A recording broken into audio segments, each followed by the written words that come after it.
Materializing a palace in the Himalayas.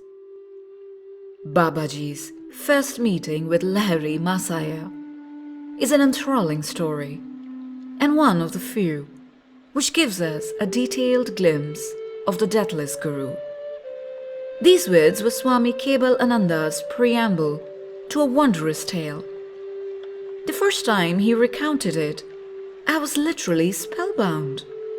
On many other occasions, I coaxed my gentle Sanskrit tutor to repeat the story, which was later told to me in substantially the same words by Sri Yukteswar. Both these Lahari Masaya's disciples had heard the awesome tale direct from the lips of their Guru. My first meeting with Babaji took place in my 33rd year, Lahari Masaya had said. In the autumn of 1861, I was stationed in Danapur as a government accountant in the military engineering department.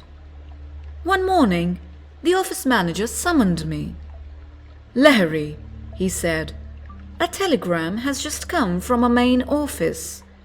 You are to be transferred to Ranikhet, where an army post is now being established." With one servant, I set out on the 500-mile trip.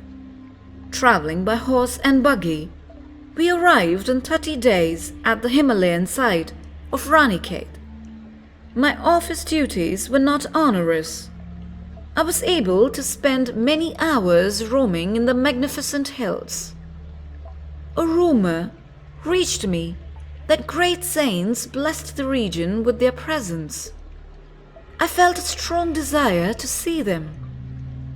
During a ramble one early afternoon, I was astounded to hear a distant voice calling my name. I continued my vigorous upward climb on Drongiri mountain. A slight uneasiness beset me at the thought that I might not be able to retrace my steps before darkness had descended over the jungle. I finally reached a small clearing whose sides were dotted with caves. On one of the rocky ledges stood a smiling young man, extending his hand in welcome. I noticed with astonishment that except for his copper-colored hair, he bore a remarkable resemblance to myself. "Lahari, you have come," the saint addressed me affectionately in Hindi. "Rest here in this cave. It was I who called you." I entered a neat little grotto which contained several woolen blankets and a few kamandalus, begging bowls. "Lahari, do you remember that seat?" The yogi pointed to a folded blanket in one corner. "No, sir." Somewhat dazed at the strangeness of my adventure, I added, "I must leave now before nightfall. I have business in the morning at my office."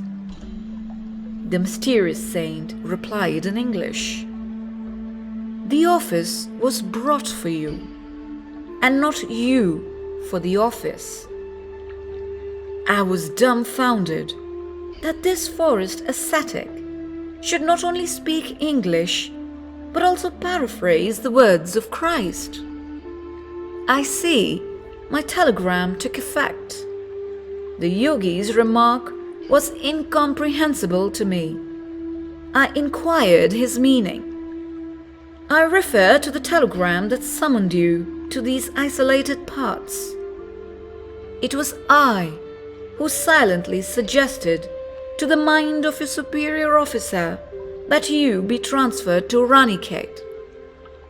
When one feels his unity with mankind, all minds become transmitting stations through which he can work at will," he added gently. "Lahari, surely this cave seems familiar to you?" As I maintained a bewildered silence, the saint approached and struck me gently on the forehead. At his magnetic touch, a wondrous current swept through my brain, releasing the sweet seed memories of my previous life. I remember. My voice was half choked with joyous sobs. You are my guru, Babaji, who has belonged to me always. Scenes of the past arise vividly in my mind. Here, in this cave, I spent many years of my last incarnation. As ineffable recollections overwhelmed me, I tearfully embraced my master's feet. For more than 3 decades, I have waited for you here, waited for you to return to me. Babaji's voice rang with celestial love. You slipped away and vanished into the tumultuous waves of the life beyond death. The magic wand of your karma touched you and you were gone. Though you lost sight of me, never did I lose sight of you. I pursued you over the luminescent astral sea, where the glorious angels sail. Through gloom, storm, upheaval, and light, I followed you, like a mother bird guarding her young. As you lived out your human term of womb life and emerged a babe, my eye was ever on you. When you covered your tiny form in the lotus posture, under the nadir sands in your childhood, I was invisibly present.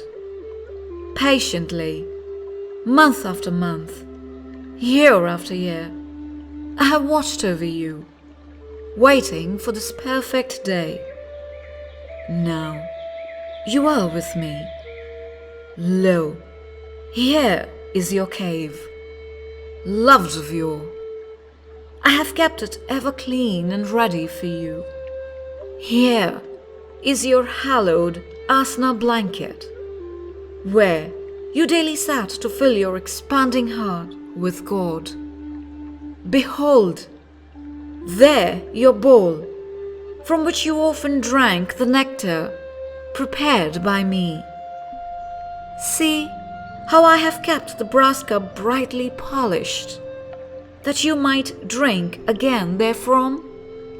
My own, do you now understand? My guru, what can I say? I murmured brokenly. Where has one ever heard of such deathless love?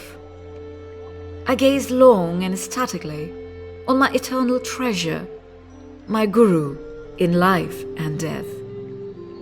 Lahari, you need purification. Drink the oil in this bowl and lie down by the river. Babaji's practical wisdom, I reflected with a quick, reminiscent smile, was ever to the fore. I obeyed his directions. Though the icy Himalayan night was descending, a comforting warmth and inner radiation began to pulsate in every cell of my body. I marveled. Was the unknown oil endued with a cosmical heat?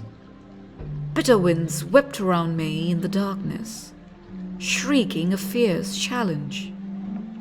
The chill wavelets of the Gogash River lapped now and then over my body, outstretched on the rocky bank. Tigers howled nearby, but my heart was free of fear. The radiant force newly generated within me conveyed an assurance of unassailable protection. Several hours passed swiftly. Faded memories of another life wove themselves into the present. Brilliant pattern of reunion was my divine guru.